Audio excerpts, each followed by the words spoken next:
BNP ডুবলে সবাই তো ডুববো, খালি একজন ডুববে না তো। বিএনপি যতবার ডুবছে দেশকে নিয়ে ডুবছে। বিএনপি এই জন্য সংস্কারের কথা বলেও না। বিএনপির এজেন্ডা হলো পুনর্গঠন, দেশ পুনর্গঠন করা। যেই কারণে গণ অভ্যুত্থান হয়েছে, আওয়ামী লীগের বিরুদ্ধে আমরা দাঁড়িয়েছিলাম সবাই মিলে, বিএনপি সহ মিলে, তাহলে সেই কাজগুলোকে আপনি ফিরিয়ে নিচ্ছেন কেন? আপনি নতুন করে আওয়ামী লীগ হইতে চান কি কারণে? এটা হিস্টোরিক ট্রান্সফরমেশন বলতেই হবে নেপাল যেটা করে ফেলেছে।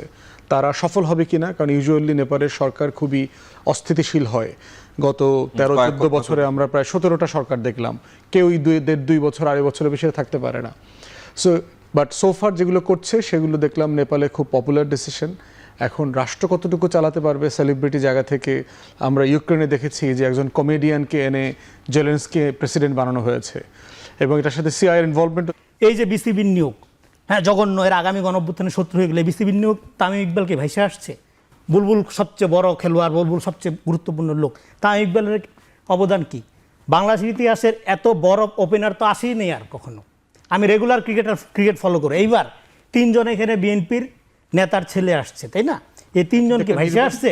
তুমি বলো বিসিবি নির্বাচিত কমিটি কেন সরাই দিতে হবে? এটা অ্যাডহক কমিটি করছে, নির্বাচিত কমিটির ত্রুটি নিয়ে এইটা বিএনপি বাস্তবায়ন করবে। দেখেন, রনি লোকাল গভর্নমেন্টের কথা বলেছে। বিএনপির 31 দফাতে কিন্তু বলা ছিল যে সে দলীয় কোনো প্রশাসক লোকাল অ্যাডমিনিস্ট্রেশনে দেবে না, শেষ করতে হবে একটু, যদি না প্রশাসক মারা যায় অথবা আদালত দ্বারা অযোগ্য প্রমাণিত হয়। কিন্তু আমরা বহু বছর যেহেতু আপনার নির্বাচন ছিল না, গণতন্ত্র ভোট ছিল না, 2001-এর পরে মোটা দাগে একটা গ্রহণযোগ্য নির্বাচন হয়েছে। সব দল অভিযোগ সত্য এই নির্বাচনটাকে মেনে নিয়েছে এবং সংসদে অংশগ্রহণ করছে। তো সেই সংসদটার প্রতি আমাদের প্রত্যাশার জায়গাটা খুব বেশি ছিল আর কি। কারণ 17-18 বছরের যে জুলুম, নির্যাতন, ফ্যাসিবাদ, 1.5 বছর সময় ধরে সংস্কার, ঐকমত্য কমিশন, জুলাই জাতীয় সনদ, গণভোট, এই সব কিছু মিলায় আমাদের জাতীয় রাজনীতিতে অত্যন্ত দিকবদলকারী অনেকগুলো ঘটনা ঘটে গেছে আর কি গত সময়টাতে। তো সেই জায়গাতে আমরা সবাই আশা করেছিলাম যে বিএনপি সরকার এসে অন্য যে কাজগুলো করবে সেগুলো নিয়ে আমরা সমালোচনা করব। আমাদের মাথায় কখনোই এটা কাজ করে নাই যে বিএনপি গণভোটের ম্যান্ডেটকে নাই করে দেওয়ার চেষ্টা করবে, আন্ডারমাইন করার চেষ্টা করবে সংবিধানের দোহাই দিয়ে, যে এবং খুবই কনস্টিটিউশনের দোহাই দিয়ে দিয়ে খুবই বোগাস আর্গুমেন্ট প্রডিউস করতেছে। পার্লামেন্ট সভরেন, জুডিশিয়ারি তাদের আপার হ্যান্ড আছে, সংবিধান এর বাইরে যাওয়া যাবে না, এই কথাগুলো সাথে তো আমরা আসলে পরিচিত গত আমল থেকে। এবং আমরা কেউ ধারণা করি নাই যে জুলাই জাতীয় সনদ নিয়ে বিএনপিকে সমালোচনা করতে হবে, এটা অ্যাটলিস্ট আমরা কেউ আলোচনা করি নাই। কারণ বাংলাদেশে প্রথমবারের মতো একটা সংসদ তৈরি হয়েছে, যেই সংসদটার সরকারি দল বিরোধী দল পুরোটাই হচ্ছে শহীদ প্রেসিডেন্ট জিয়াউর রহমানের রাজনীতির যে ক্যানভাস, এই ক্যানভাসের মধ্যে আছে, এই মোটা দাগে এটার মধ্যে আছে। তো সেই রকম একটা জায়গায় আমরা সবাই ধারণা করেছিলাম যে রাষ্ট্রের সংস্কারগুলো খুব সিরিয়াসলি এক্সপিডাইট করা হবে, বাস্তবায়ন করা হবে, প্রতিষ্ঠানগুলোকে যেভাবে সাজানো দরকার আমাদের অভিজ্ঞতা থেকে, ফ্যাসিবাদের আমলের জুলুম নির্যাতন থেকে, এবং সেটা সবচেয়ে বিএনপিকে সামনে রেখেই করা হয়েছে। কারণ গত 17-18 বছর বিএনপি নেতাকর্মীরা সবচেয়ে বেশি নির্যাতিত ছিল, জুলুম শিকার, গুম টুম, মিথ্যা মামলা সব কিছু মেলায়। তো সেই জায়গাটা আমাদেরকে সবাইকে হতাশ করেছে আর কি, যে বিএনপি জুলাই সনদের সবচেয়ে গুরুত্বপূর্ণ সংস্কার যেগুলো নিয়ে আমরা মোটা দাগে সবাই একমত হয়েছি, 2-4টা নোট অফ ডিসেন্ট আছে, এবং যে রিজাউন্ডিং ম্যান্ডেট আসছে 70% লোক হ্যাঁ বলেছে, সেইখানে সার্টেনলি সিভিল সোসাইটি থেকে শুরু করে সবাই এখন বিএনপির বিরুদ্ধে যারা কথা বলছে, আমরা কিন্তু সবাই বিএনপির শুভাকাঙ্ক্ষী ছিলাম এবং এখনও আছি। এখনও আমরা কিন্তু বিএনপির পতন চাই, পদত্যাগ করেন, টেনে হিচড়ে নামাইতে হবে এখানে নাই। এখনও আমরা যেটা বলছি কারেকশন প্রসেসের মধ্যে আছি, যে আমরা বারবার বিএনপিকে তার ভুলগুলোর কথা মনে করিয়ে দিচ্ছি, তার অতীতের ভুল, তার 16-17 বছরের আওয়ামী ফ্যাসিবাদের সময়কার ঘটে যাওয়া ঘটনাগুলো, এগুলো না করলে কি কি বাস্তবতা তৈরি হতে পারে ঐতিহাসিকভাবে, সেগুলো বারবার মনে করিয়ে দেওয়ার চেষ্টা করছি। কারণ বিএনপি ডুবলে সবাই তো ডুববো, খালি একজন ডুববে না তো। বিএনপি যতবার ডুবছে দেশকে নিয়ে ডুবছে, পুরো জাতীয়তাবাদী ফোর্সকে নিয়ে ডুবছে। অতএব সেই জায়গাতে বিএনপির ভুলের খেসারত যারা আজকে আমরা বিএনপির সমালোচনা করছি আমাদেরকেও দিতে হবে। তো এই জন্য আমরা বারবার বলছি এবং বোঝানোর চেষ্টা করতেছি যে আমাদের এই হতাশার জায়গাটা মানে এটা মানে আস্থার সংকট না, এটা হচ্ছে প্রত্যাশার সংকট। যে একটা সরকারকে আমরা এই কাজগুলো সে করবে এত দ্রুত এত অল্প সময়ে, এইটা আমরা কেউ আশা করি নাই। ধন্যবাদ ব্যারিস্টার ফুয়াদ। জনাব রেজাউল করিম রনি, বিরোধী দল পক্ষ থেকে একটা অভিযোগ করা হচ্ছে যে এতগুলো অধ্যায় বিল এসছে ঠিকমতো পড়ারও সময় পায়নি তারা, এবং জাতীয় সংসদে স্পিকার এবং সরকার দলীয় চিফ হুইপ তারাও স্বীকার করেছে হ্যাঁ খুব বেশি সময় দেওয়া যায়নি বা আসলে পড়া যায়নি। এই সুযোগে সরকারি দল নাকি ছল চাতুরি করে অধ্যাদেশ বা বিলগুলো পাশ করিয়ে নিয়েছে, এটা বিরোধী দলের অভিযোগ। আপনি কি মনে করেন এই যে যতগুলো বিল আসছে অনেক পরিবর্তনের ভিতরে আসছে, সরকারের তরফ থেকেও স্বীকার করা হয়েছে যে আসলে এত দ্রুত করা হচ্ছে যে আসলে ভিতরে কি কি পরিবর্তন হচ্ছে না হচ্ছে মানে অনেক সময় বিরোধী দলরা প্রয়োজনীয় সময়টুকু পাচ্ছে না। এটা আপনি এটা এই বক্তব্যের সাথে আমি একমত না। কারণ হলো প্রথমে সবাইকে আমন্ত্রণ জানাচ্ছি আমাদের কথা শুনবার জন্য, এবং আমার সহালোচক প্রিয় ফুয়াদ ভাইকেও শুভেচ্ছা, যারা দেখছেন সবাইকে সালাম। এই বক্তব্যের সাথে আমি একমত না এই কারণে যে নতুন কোনো জিনিস তো এখানে আসতেছে না, যেগুলো পরিবর্তন করা হয়েছে এই অধ্যাদেশগুলো তো সবই আগের, মানে কি ইস্যুগুলো আগের, তো ইস্যুগুলো জানা, এবং অন্তর্বর্তীকালীন সরকারের সময় এই ইস্যুগুলো নিয়ে আলোচনা হয়েছে, এবং সেই আলোচনার সময় যেই পরিবর্তনগুলো সরকার করে ফেলার কথা সেগুলো যদি সরকার করে ফেলতো কিছু করার ছিল না।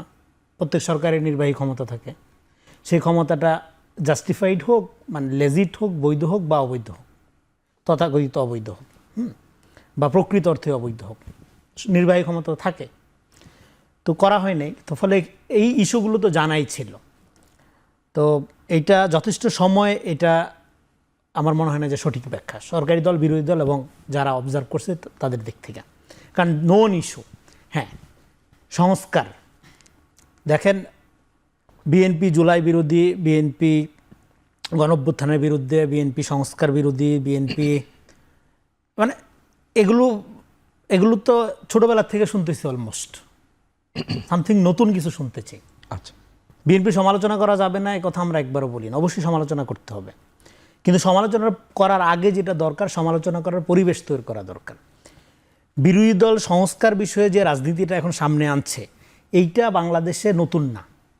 আপনাদের সবারই মনে থাকার কথা, 1/11 সরকারের সময় বাংলাদেশের সংস্কার একটা জোয়ার উঠছিল কিন্তু, এবং তখনকার আওয়ামী লীগ, বিএনপি এবং অন্যান্য দলগুলোর মধ্যেও সংস্কারপন্থী হওয়ার একটা জোয়ার শুরু হয়ে গেছিল। আজকে যদি আপনি সমাজে পোলারাইজেশন দেখেন, একইভাবে সংস্কারের ব্যাপারে একটা পোলারাইজেশন তৈরি করার চেষ্টা করা হচ্ছে। সংস্কার খুবই গুরুত্বপূর্ণ, কিন্তু বিএনপির এজেন্ডা শুধু সংস্কার না, বিএনপি এই জন্য সংস্কারের কথা বলেও না। বিএনপির এজেন্ডা হলো পুনর্গঠন, দেশ পুনর্গঠন করা, এবং সেই পুনর্গঠন করার জন্য বিএনপির স্পেসিফিক পদ্ধতি আছে, প্রকল্প আছে, প্রস্তাবনা আছে। 27 দফা, 27 দফা থেকে 31 দফা, 31 দফা থেকে নির্বাচনী ম্যানিফেস্টো, নির্বাচনী ম্যানিফেস্টো পরে নির্বাচনে সরকারের দায়িত্ব গ্রহণ। এখন সেটা ধরে ধরে কাজ করবে।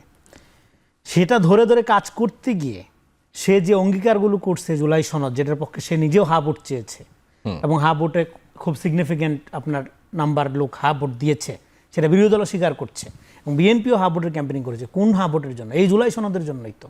এবং সেই জুলাই সনদ বিএনপি বাস্তবায়ন করতে অঙ্গীকারবদ্ধ, পজিশন পরিষ্কার। এখন প্রবলেম হচ্ছে জুলাইয়ের অঙ্গীকার, জুলাই সনদ বলতে এই একই জিনিস সবাই বুঝে না। আচ্ছা, গণভোট, অধ্যাদেশ এগুলোকেও বুঝে অনেকে মানে বিরোধী পক্ষ। বিএনপি বুঝে হলো যেটা সে স্বাক্ষর করছে রাজনৈতিক চুক্তি আকারে জনগণের সাথে, যেটাতে সে ওই টিপটিপ বৃষ্টিতে সবাই মিলে স্বাক্ষর, ওইটাকে বিএনপি বুঝে। বিএনপি কোনো অধ্যাদেশ মানেই তো খণ্ডকালীন। আমার এটা ব্যাখ্যা করার দরকার নেই ফুয়াদ ভাই এখানে থাকার পরে। তো খণ্ডকালীন একটা আইন কখনোই পার্লামেন্ট, পৃথিবীর কোনো পার্লামেন্ট মানতে বাধ্য না।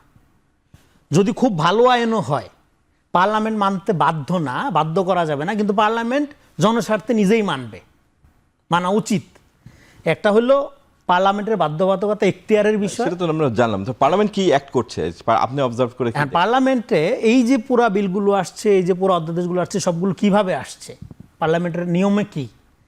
পার্লামেন্টের নিয়ম হলে এটা পার্লামেন্টের কমিটির মাধ্যমে আসে। এবার সেই কমিটিতে কি শুধু সরকারি দল থাকে? না, বিরোধী দলও থাকে, কিন্তু বিরোধী দলই থাকে। সব মিলে আমরা যা দেখতে পাচ্ছি তাতে না, প্রথম আগেই মানে বিলটা উত্থাপিত হওয়ার আগেই, পাশ হওয়ার আগেই তাহলে যে কমিটিটা, সেই কমিটিতে বিরোধী দল ছিল।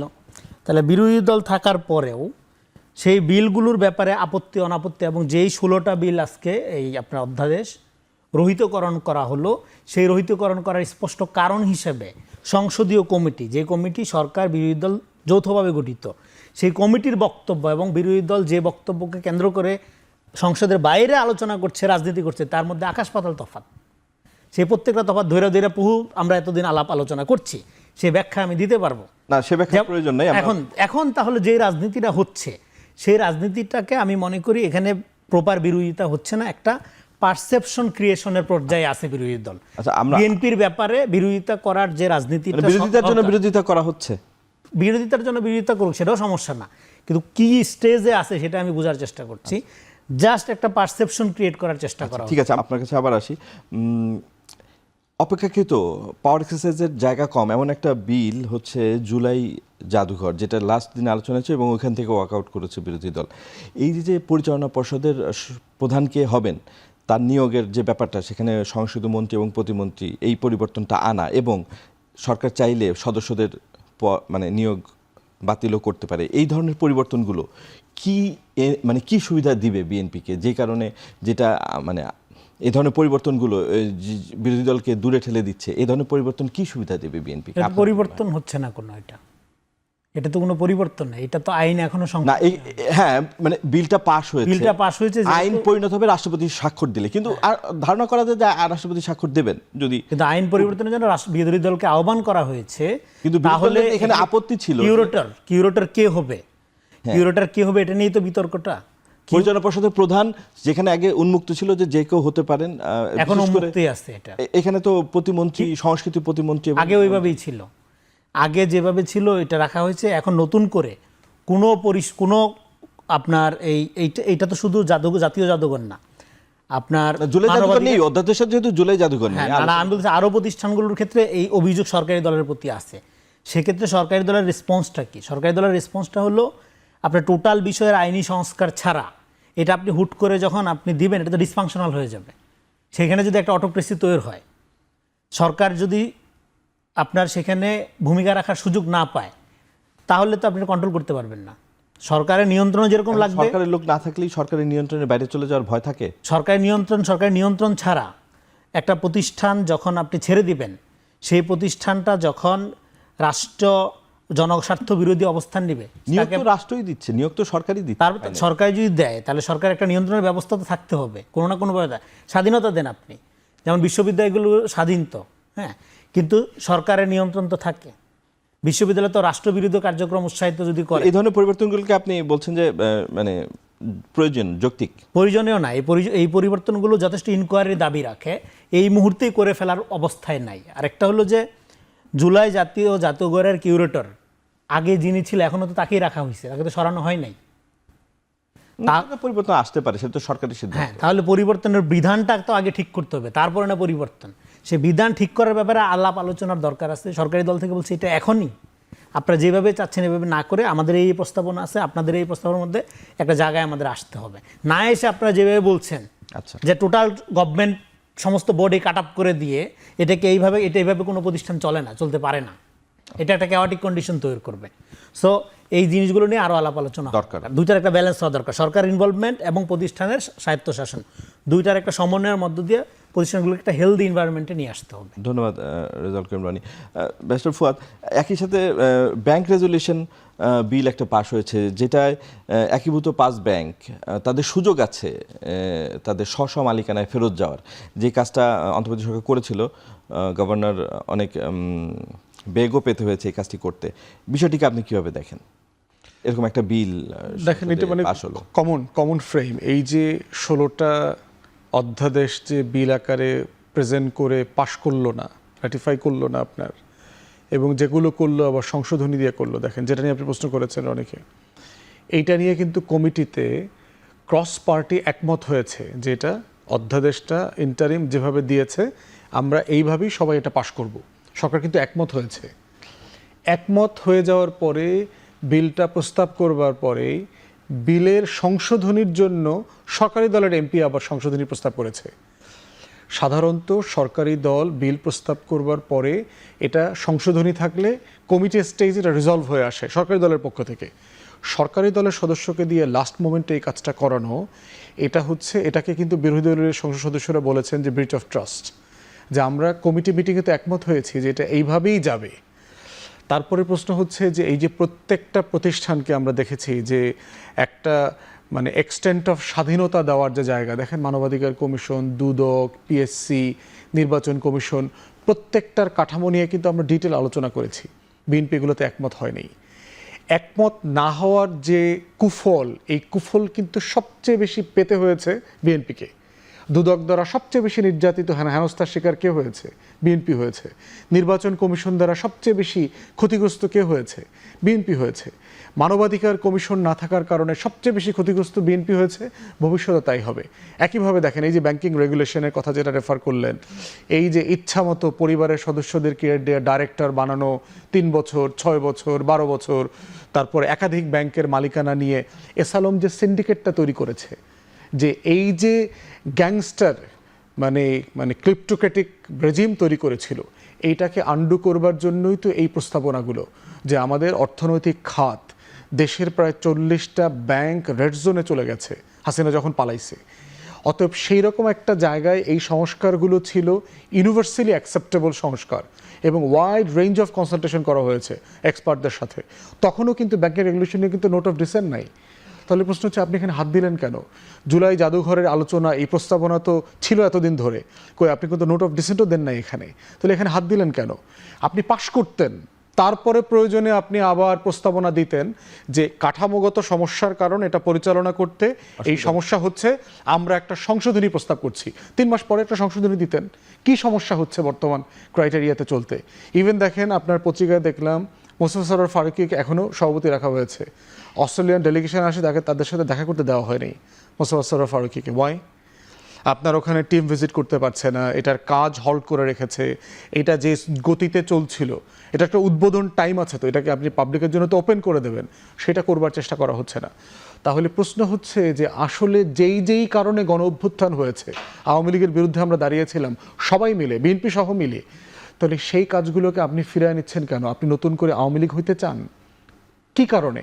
এরপর আপনি শুরুতেই প্রশ্ন করেছিলেন সময়ের ব্যাপারে, খুবই ওয়াইড রেঞ্জের মানে জেনুইন কোয়েশ্চেন। এতগুলো বিলের ব্যাপারে সিরিয়াস ডিবেট করার তো সুযোগ কম।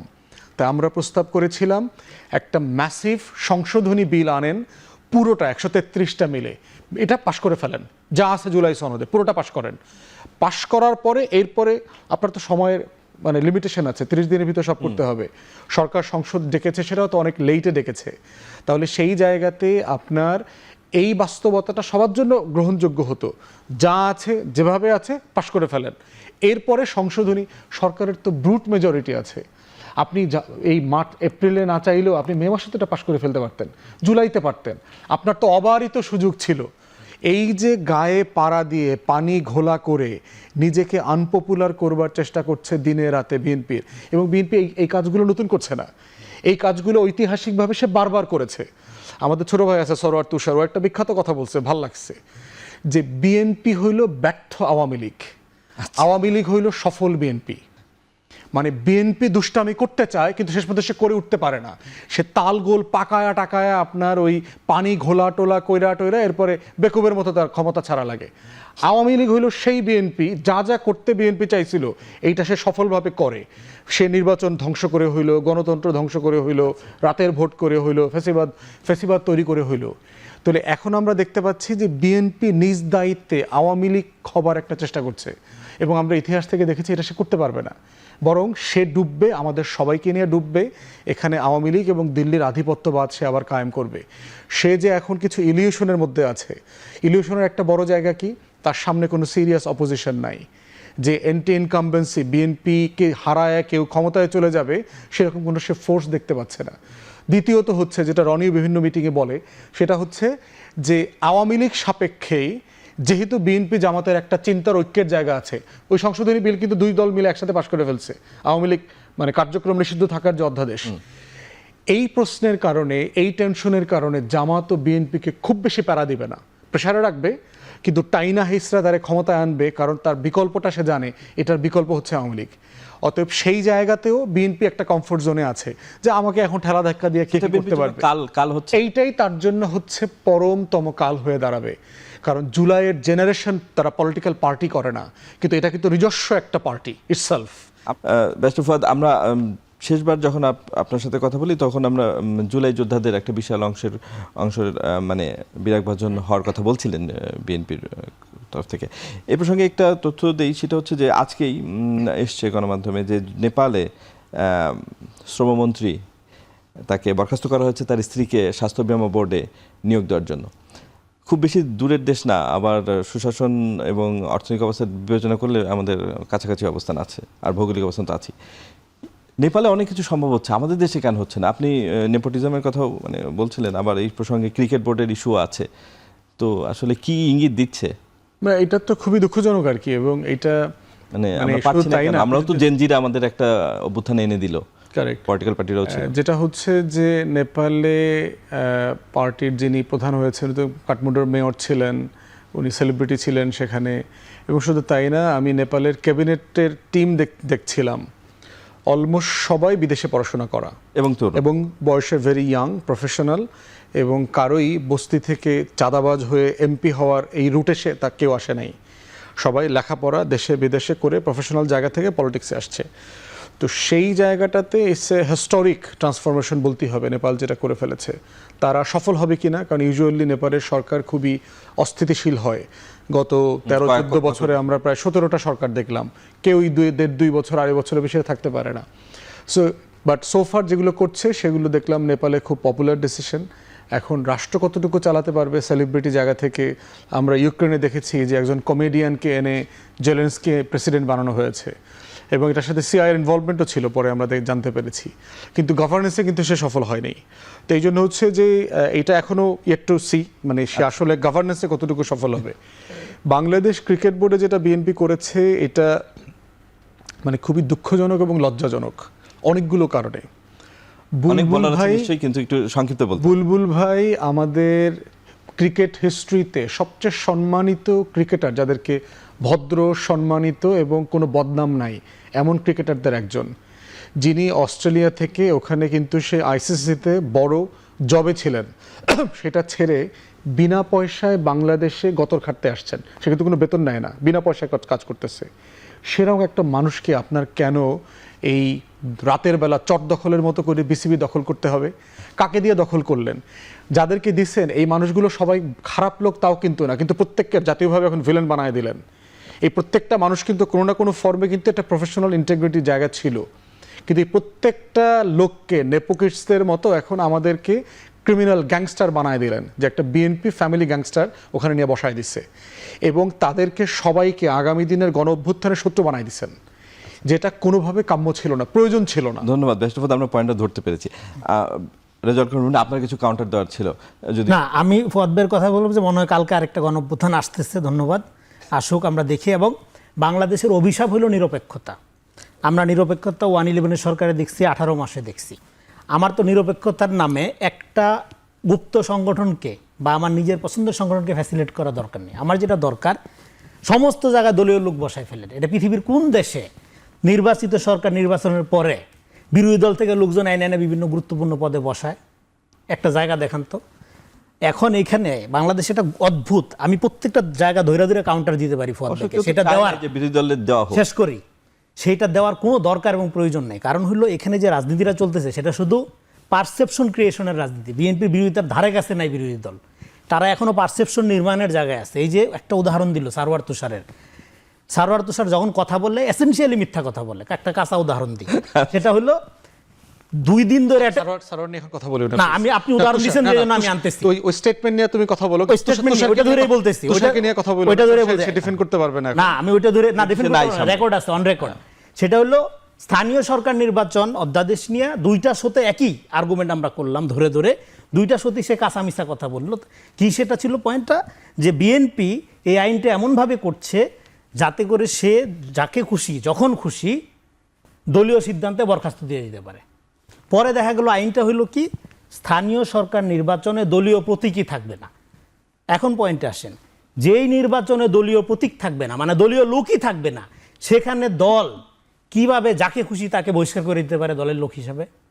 তার মানে একটা ডাহা মিথ্যা 2 দিন ধরে সে তর্ক করল। এইবার বিএনপি কি লেভেলের আওয়ামী লীগ, যে আওয়ামী লীগ আপনার এই বিগত সরকারের আমলে করা আওয়ামী লীগ নিষিদ্ধের বিলটা বহাল রাখলো, এটা আইন করে ফেললো।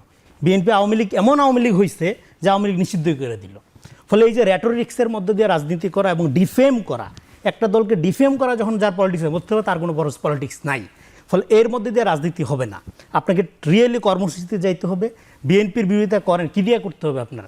Propaganda, narrative? নো, এটা ওয়ে না। আপনার ওয়েটা কি? পলিসি। বিএনপি পলিসি যদি ফেল করে বেটার পলিসি নিয়ে আপনি যান, জনগণ আপনাকে ভোট দিলে আপনি ক্ষমতা গ্রহণ করবেন বা দেশ চালাবেন, দায়িত্ব নেবেন, অসুবিধা নেই তো। কিন্তু তা না করে পারসেপশন ক্রিয়েট করা এবং প্রত্যেকটা জায়গায় ওভার সেন্সিটিভ করা, যেমন এই যে বিসিবির নিয়োগ, হ্যাঁ জঘন্য, এর আগামী গণঅভ্যুত্থানের শত্রু হয়ে গেলে বিসিবির নিয়োগ তামিম ইকবালকে ভাইসে আসছে। বুলবুল সবচেয়ে বড় খেলোয়াড়, বুলবুল সবচেয়ে গুরুত্বপূর্ণ লোক, তামিম ইকবালের অবদান কি?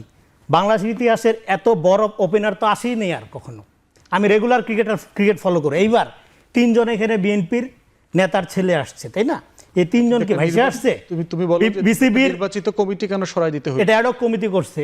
নির্বাচিত কমিটির ত্রুটি নিয়ে বিএনপিকে আজকে নতুন আপত্তি জানাইছে, আপত্তিকে আগে জানাই নাই। সজীব মাহমুদ ভুইয়ার যে প্রত্যেকটা লোকাল ক্লাবকে ম্যানুপুলেট করে যেভাবে সে কমিটি করছে, সেটা নিয়ে প্রতিবাদ কি অন্তর্বর্তীকালীন সরকারের সময় করা হয় নাই? বহুবার করা হয়েছে, কর্ণপাত করা হয় নাই ক্ষমতার জোরের কারণে। ফলে এখন এটা একটা অ্যাডহক কমিটি করা হয়েছে। সবাই জানে অ্যাডহক কমিটিটা খণ্ডকালীন 3 মাসের জন্য, এবং কাদের নিয়ে করা হয়েছে?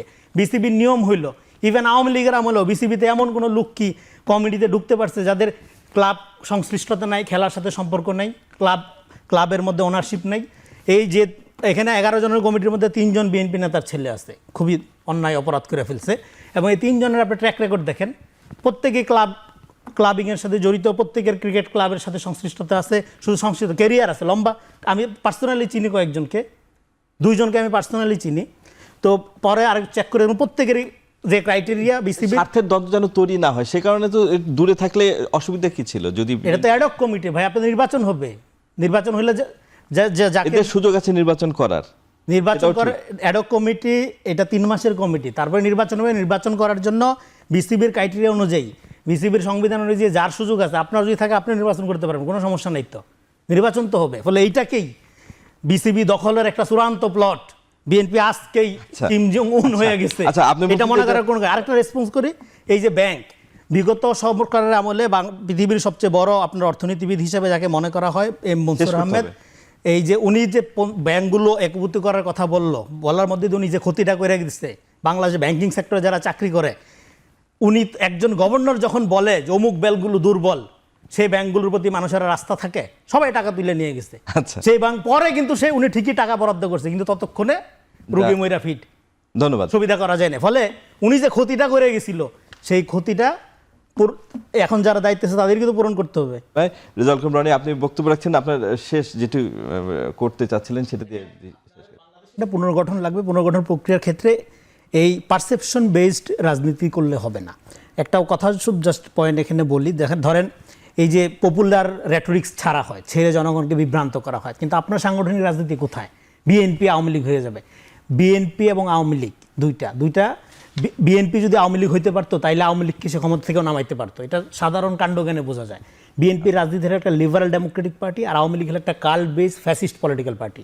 যেরকম কাল্ট বেস, অনুভূতি বেস, চেতনা বেস রাজনীতি করে জামাত এবং আওয়ামী লীগ, কমিউনিস্ট পার্টি, এগুলো হলো এক ধারার রাজনীতি। আর এগুলো হলো লিবারাল পলিটিক্যাল পার্টি, এরা হলো মূল্যবোধ ভিত্তিক রাজনীতি করে, আর ওইটা হলো মতাদর্শপন্থী রাজনীতি। ফলে যার রাজনীতির এরকমটা প্রাইমারি জ্ঞান নাই, সেই বুদ্ধিজীবী যখন এরকম মন্তব্য করে, আমি আর নাম নিচ্ছি না, হ্যাঁ, সেটা 100% শুধু না, এর বেশি কিছু যদি থাকে সেটা মিথ্যা। একটা উদাহরণ, বিএনপির এই কাজ দেখে কেউ যদি আপনি আশাহতর কথা পরে আসতেছে। আপনার আশাবাদী হওয়ার আগে মিথ্যা আশাবাদী যখন হবেন, তখন আপনি আশাবাদী হবেন। বিএনপি কোনো মিথ্যা প্রতিশ্রুতি দিছে? বিএনপি নোটিফিকেশন আগেই দেয় নাই, বলছে না যে এগুলি করা যাবে না। তো এখন নতুন করে তার জুলাই গাদ্দার তো হওয়ার দরকার নেই, সে তো পুরানা গাদ্দার। এখন আসেন, জামাত বিএনপি কিভাবে আওয়ামী লীগ হয়ে উঠছে, আর জামাত কিভাবে মহান বিপ্লব, মহান গণতান্ত্রিক দল হয়ে উঠছে, সেটা কিভাবে? এক সেকেন্ড, সেটা হলো জামাতের আমির এখন চাচ্ছে, যেখানে আওয়ামী লীগ নিষিদ্ধ করা হচ্ছে, এখন চাচ্ছে সমস্ত দলের রাজনৈতিক অধিকার। এখন তার আওয়ামী লীগের রাজনৈতিক দল, যেখানে সংগঠন হিসাবে বিচারের আমরা দাবি দিতে, এবং এখানে জামাতের পপুলার যে দাবিটা নিষিদ্ধ, এই নির্বাহী আদেশে সংগঠন নিষিদ্ধ করা, সেই খপ্পরে বিএনপি বরং পড়ছে। এখানে ট্রুথ অ্যান্ড রিকনসিলিয়েশনের কথা আমরা বলছি, বিএনপি ইস্তেহারে বলছে ট্রুথ অ্যান্ড হিলিং করার কথা, এবং সংগঠন হিসাবে আওয়ামী লীগের বিচার করা, এবং আওয়ামী লীগের যারা সমস্ত সমর্থক ক্রিমিনাল অপরাধ করে নেই তাদেরকে নিরাপত্তা দিতে হবে, মানবিক অধিকার নিশ্চিত করতে হবে। আওয়ামী লীগ করাটাই অন্যায় না, কিন্তু যারা ফৌজদারি অপরাধ করছে তাদেরকে সুষ্ঠুভাবে বিচারের আওতায় আনতে হবে। ধন্যবাদ রেজাউল করিম রানী। ব্যারিস্টার ফুয়াদ, আপনি শেষ করতে চান কিছু বলবেন? মূল বিষয় আমার কোনো প্রশ্ন নাই। আমরা সিম্পলি চাচ্ছি জুলাই জাতীয় সনদ এবং রেফারেন্ডাম, যেটা একটা রিজাউন্ডিং ম্যান্ডেট আসছে, এইটা বিএনপি বাস্তবায়ন করবে। দেখেন, রনি লোকাল গভর্নমেন্টের কথা বলেছে, বিএনপির 31 দফাতে কিন্তু বলা ছিল যে সে দলীয় কোনো প্রশাসক লোকাল অ্যাডমিনিস্ট্রেশনে দেবে না, শেষ করতে হবে একটু, যদি না প্রশাসক মারা যায় অথবা আদালত দ্বারা অযোগ্য প্রমাণিত হয়। কিন্তু আমরা এসে দেখলাম 56টা জেলা 11টা সিটি কর্পোরেশন দিয়েছে। তো ইতিমধ্যে সে 31 দফা এবং জুলাই সনদের স্পিরিট দুইটাই সে ভঙ্গ করেছে। আমরা চাই এগুলো যেন সে না করে। ধন্যবাদ।